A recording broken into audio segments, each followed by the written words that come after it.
Hey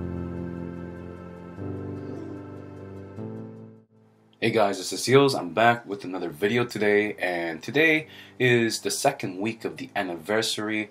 And before I talk about what happened today and the finish of the FTA, I do want to give a big shout out and a thank you to all the subscribers. In the matter of a month, my channel has grown from 20 subscribers to over 1100 subscribers, guys. So all this content is for you guys.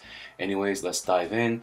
I want to talk about the FTA finish this week. We continue to use the Mihm strat, and it's been pretty successful. As you can see here, King Barton just E3 and Greyeye E3 just melting.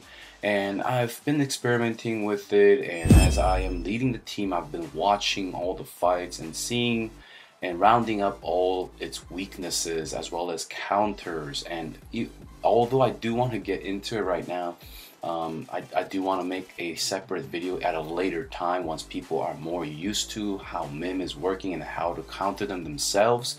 This is a little clip of me handling an E3 faith plate. It did feel pretty good to knock him down.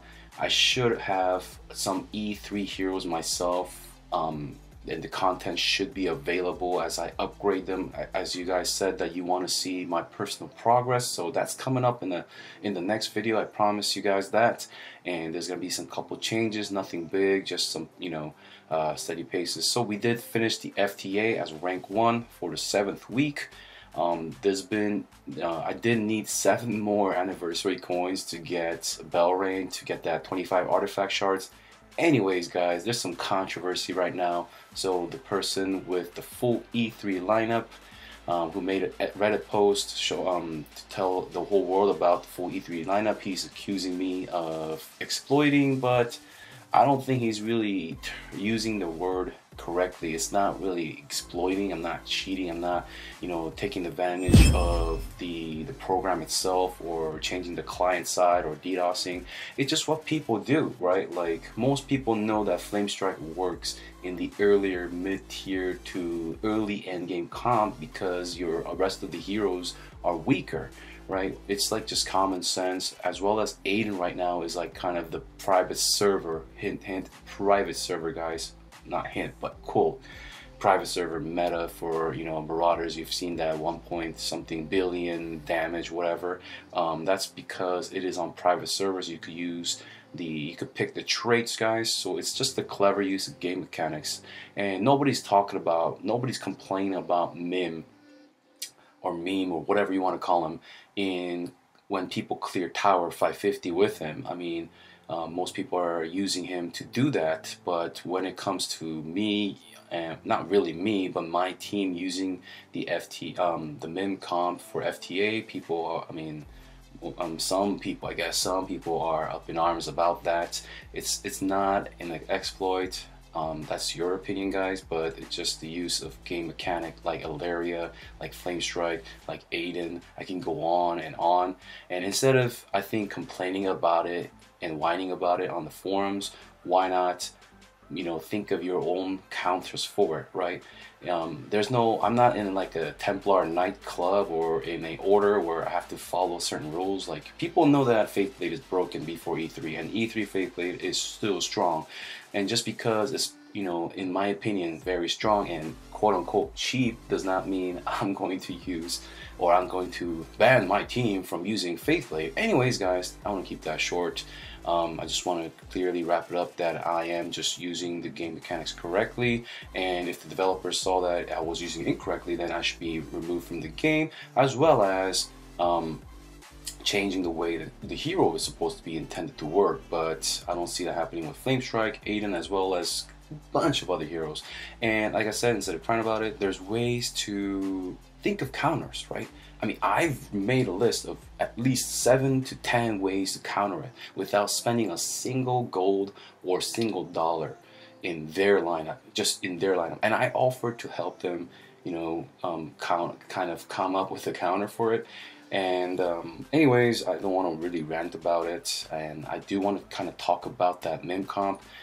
People did ask me about the artifact as well as stone. It's purely all attack, guys. If you have the magic sword, stone sword, sorry, you could use that. It's pretty good. You could use the attack and holy damage artifact as well. Or you could use just pure attack. You don't really need crit or anything like that. Attack stone is fine.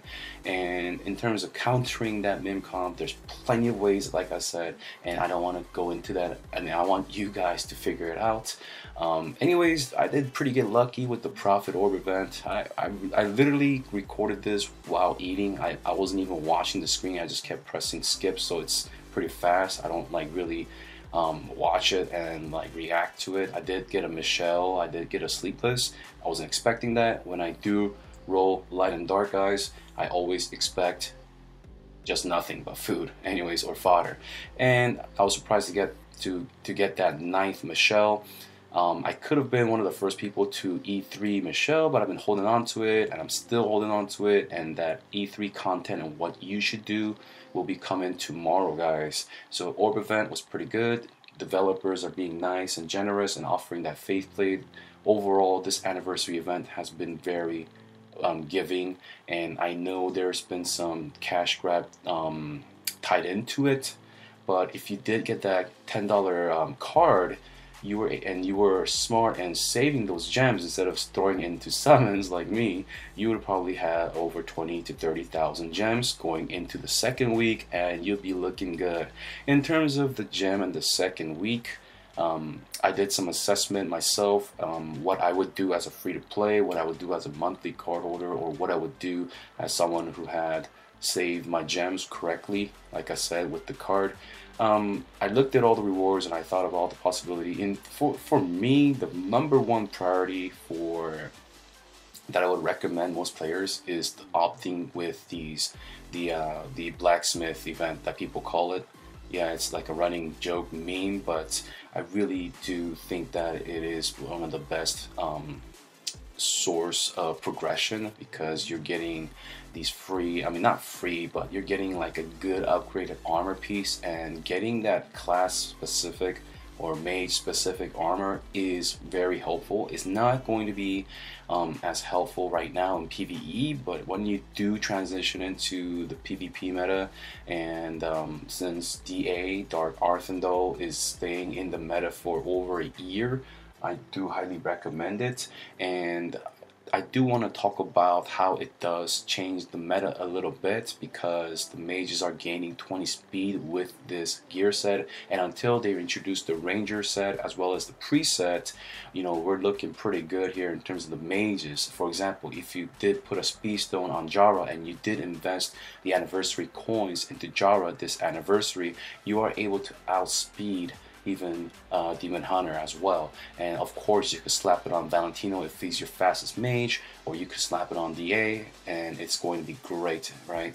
So we do have a discrepancy between the speed of Michelle as well as DA. Of course DA is now more superior thanks to the mage armor, but that does not mean Michelle falls off. It's not a bias, it's just that she is still control immune 100%. So even if DA goes first, the only risk that she has is energy steal, which the risk was still there before the mage armor existed in terms of in defense, because attackers, of course, the DA would attack first anyways if they had the same speed. So yeah, I mean, I would prioritize going from 4 to 5, 5 to 6, or if you already have a 6 armor, I would make that mage set ASAP and then think about what you need to do. And for me, my personal progression, yeah, Greyeye skin, Greyeye, I do need another copy, and that is looking great. But do I really want to make a Greyeye when I'm transitioning into light and dark? It's something that I have to decide on my own. And I do love the choice that I do love that I have to make a choice instead of just buying the packages. I mean, people are doing that as well, but I'm personally not going to do that because I don't really need the orbs. I'm actually have more than I need, and I don't really want to get another Belrain. Maybe I'll have enough to buy the skins, but that's just my plan. I'm done, you know, supporting this game in terms of monetarily. Just leave a comment below what you guys are going to do the second anniversary, what you bought and how you feel about it. If you got that Greyeye or Scary, if you got the Kroos, how you feel about it. But in terms of free-to-play players, and as well as any veteran players, Mage Armor I would prioritize a little bit more, because it's not gonna really come back, as you can see with the Assassin set, and speed is very important in the late game if you want to transition into that. If you don't care about PvP, you know what, ignore it. Get your Greyeye to clear your towers. If you don't have access to Mihm, Greyeye will be one of the second best options for clearing towers, so get that. Kroos skin, personally I love it, and I did get my 5th copy of Kroos, as you can see. So I'm actually going to grab both of them. I think I did the calculation, I'll have enough gems to get them both. In terms of shelter, yeah, get the 4 free heroes because of the armor alone is worth it. The heroes themselves are pretty good for starters as well as mid-game. In terms of if you want Michelle and Armorvore, that is a different topic and a different decision you have to make. The 2 fodder requirement alone is quite expensive, and if you did save those gems from last week, then this should be an easy choice for you. Anyways, if you have any questions, guys, I did make a Discord. I forgot to tell you guys about that. It's a pretty big news, so come on Discord or leave a comment below here on Reddit and ask me questions through PMs of what your lineup is, and through Discord it should be easier, guys. So come on and join us and just ask questions, and if you have any concerns about where you should spend your gems and where you're at in the game, just ask me anywhere and I'll get back to you guys. Anyways, guys, I want to keep this short. Thank you for watching, and I'll see you guys tomorrow with that E3 video.